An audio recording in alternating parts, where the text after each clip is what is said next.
Before I begin explaining the Illuminati, let's first take a moment to review some key facts about it for better understanding.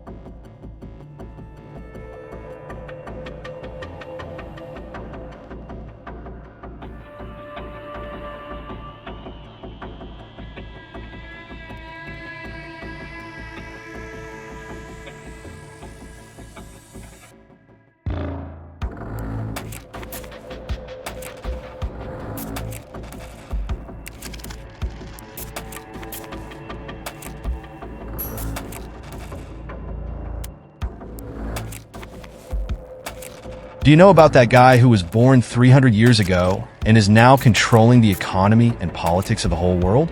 When the President of the United States questioned him, he had him killed in broad daylight. The people in power in France didn't follow his terms, so he sparked protests all over the country, set fires in every corner, and had the King and Queen of France executed right in front of everyone, leaving their kids to rot in prison. You probably haven't even heard his name, but that guy, you've probably heard of the group that he founded, the infamous Illuminati. So, who was this guy, and what did he do that made him the king of immense power?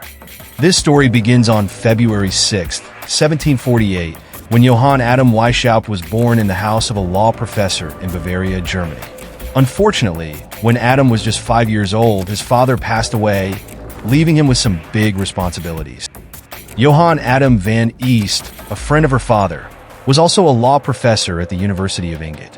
Back then, the big deal in the West, especially in Europe, was Catholicism.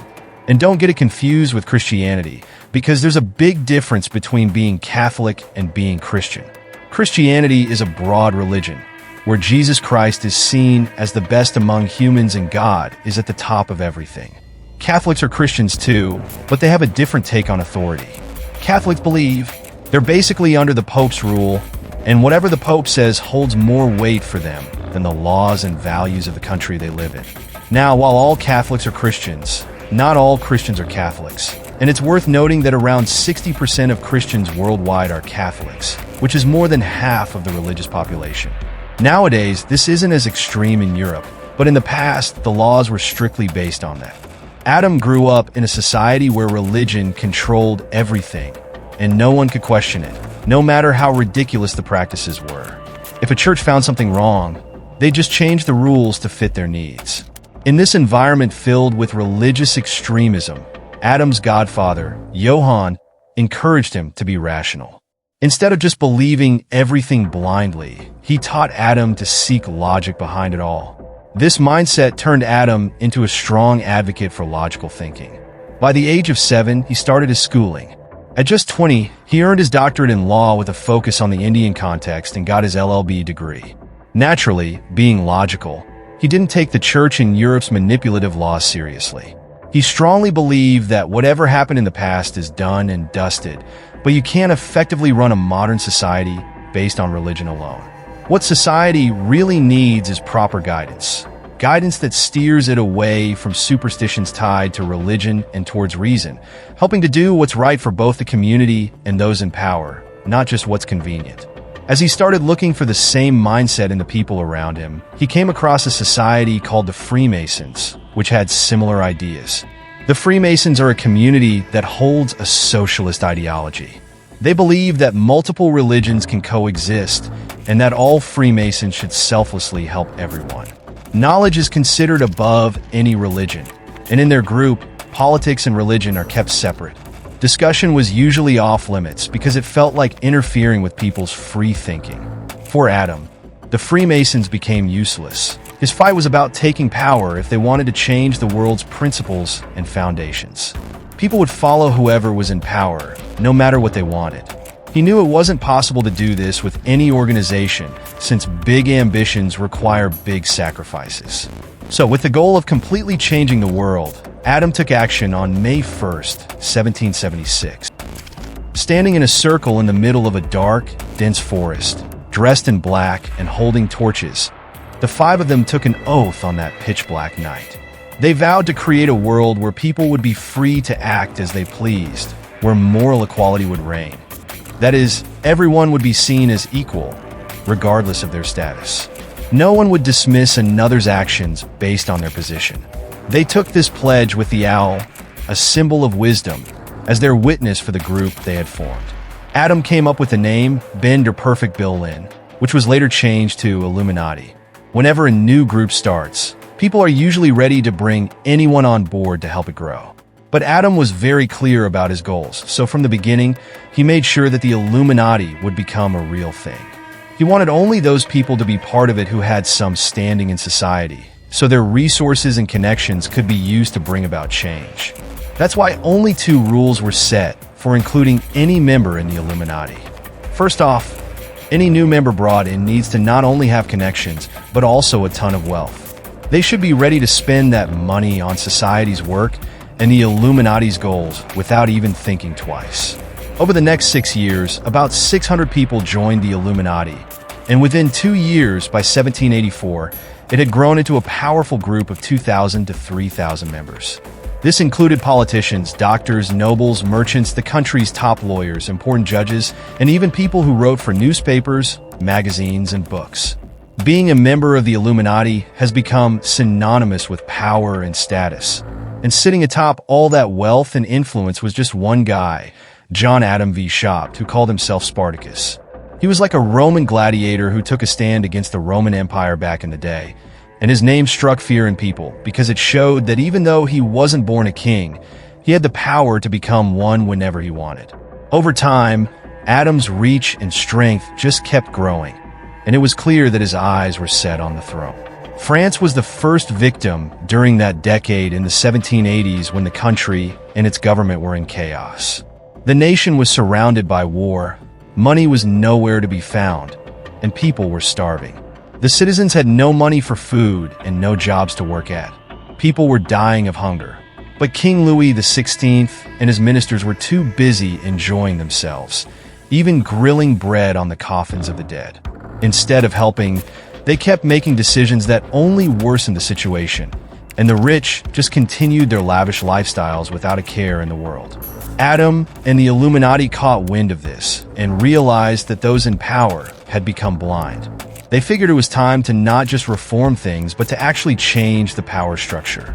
So, they started using their resources to plant the seeds of protest in France. There was a lot of commotion throughout Europe, but nobody really understood what was behind it. By 1784, the Bavarian royal family started to sense the faint rumblings of the impending coup in France, and they were aware of it. If the Illuminati's power kept spreading for just a few more months, Adam knew it would only take a nod from him to spark a coup in Bavaria. So, he did what any smart ruler would do. He started using the power of the state. The problem was that the Illuminati had included so many people and expanded so much that keeping things under wraps became impossible.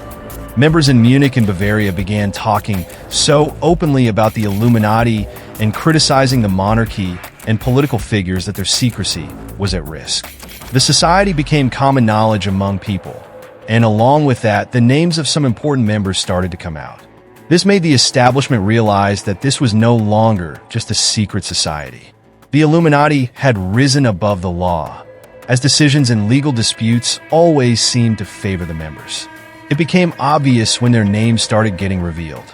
The public exposure of this power had an impact, leading to many members being removed from their connections and positions in the church, and some even faced worse consequences. They were also removed from their civil and judicial duties to reduce the Illuminati's grip on power. Because of their own people's foolishness, the number of people influenced by the Illuminati was decreasing. On March 2nd, 1785, Charles Theodore teamed up with the Bavarian government to write the final chapter of this story, officially banning secret societies. They claimed that secret societies posed a threat to public order and morality. Along with this, arrest orders were issued for many Illuminati members everywhere. During the raid, Adam had to flee, leaving Bavaria behind, and the documents found at their hideout shook everyone to their core. The papers detailed how they justified suicide, claiming their actions were righteous and that religion was just a facade. Most importantly, they outlined their plans to rule not just this country, but the entire world. They believed that any enemy should be poisoned to death, ensuring they could never interfere with their operations and that no one would suspect foul play. The documents also mentioned a female branch of the Illuminati. They found instruments used for abortions at those locations, which shows that the Illuminati just accepted whatever they thought was right without thinking it through, even if it meant killing someone.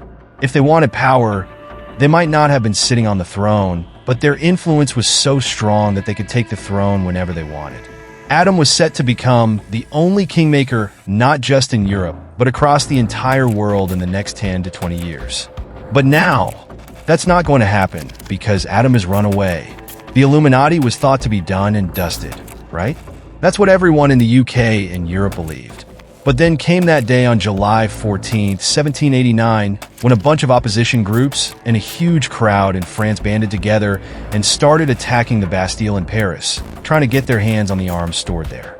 This sent shockwaves through the royal families of Europe again, where people didn't even have the power to question the government. Seizing the entire fortress was such a big deal that it made everyone wonder if the Illuminati was really finished after all. From the start to the end of the French Revolution, people's beliefs matched Adam's thinking. Even the resources given to the opponents couldn't reach them without a strong figure's involvement.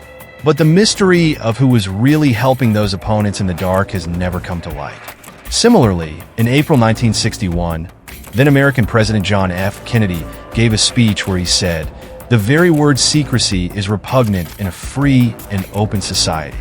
Open societies, and we as a people are inherently and historically opposed to secret societies, secret oaths, and secret proceedings. As president, he openly challenged that he was against any secret society and opposed their activities.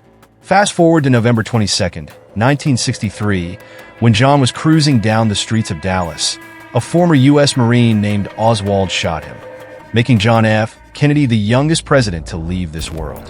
Now, to find out why he did that, it was crucial to get Oswald into court. Before Oswald's trial even started, a nightclub owner named Jack Ruby shot him on live TV just 2 days later. And with that, Oswald's story ended. Now, folks, there's a lot happening in the world that we don't always see. It just takes some people to notice. Some might say the Illuminati was finished in 1785 with that decree in Bavaria, but we've laid out all the facts for you. Whether you choose to believe it or not, that's up to you. Please share your thoughts in the comments below. We'd love to hear what you think. Is the Illuminati really still around today? Yes or no? If yes, then why? Hey friends, if you liked the video and learned something new, make sure to give it a thumbs up and share it with your friends. If you're new to the channel, don't forget to subscribe and turn on the notification bell.